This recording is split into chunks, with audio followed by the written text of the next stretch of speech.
When I started my journey towards self-awareness, I was really overwhelmed by the amount of information available on the internet. I didn't know where to start and how to start.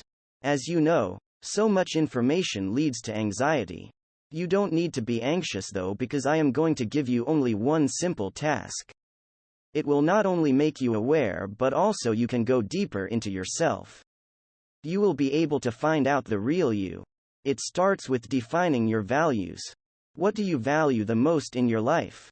Is it love and compassion for your parents and friends, or is it health? Don't let it blow your mind away. Let's simplify this with the following steps. Step 1. Figure out the roles you play. We all play different roles in our lives. When we are with our parents, we play the son or daughter role. When we are with our friends, we become friends. When we are at the office, we play a certain different role. Whatever you might call it. Maybe you are a father or a mother. Include that as your role as well. Maybe you are part of a charity. Anyway, you got the point, right? There can be multiple roles. 5 or maybe 20, it can be anything. And then there is another role that is constant for all of us. It's the role of you. What you do with yourself defines what you do with the other roles. When we separate the roles we play, we see the different aspects clearly, and it gives us a broader picture of our lives. And please do write all these things down if you really care about these things. Anyway, let's move on. Now that you have separated different roles, the next thing you need to do is figure out what are the things you value in those roles. Create 2 columns.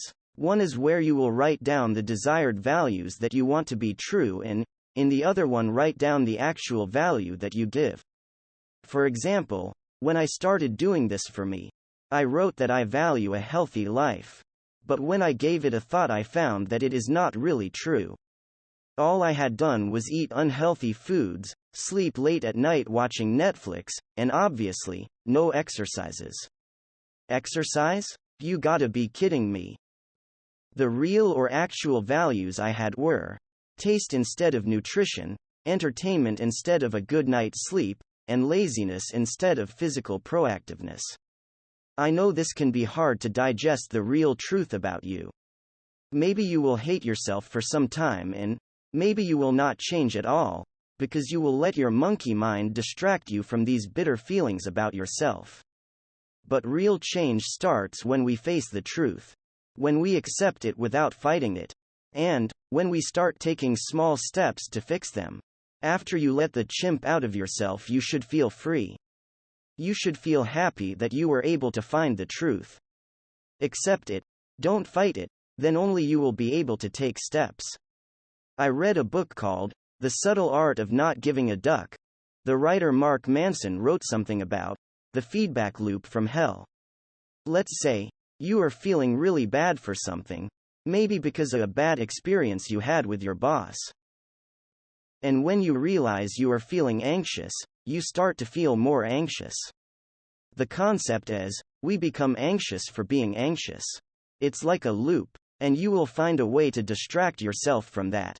Maybe you will look for a TV series, or maybe you will be headed to a bar or something else.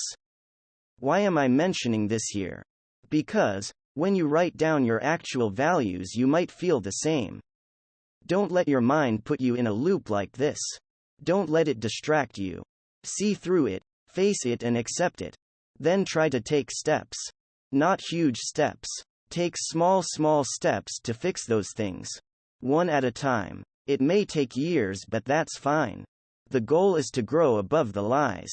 The goal is to change the lens through which we see the world.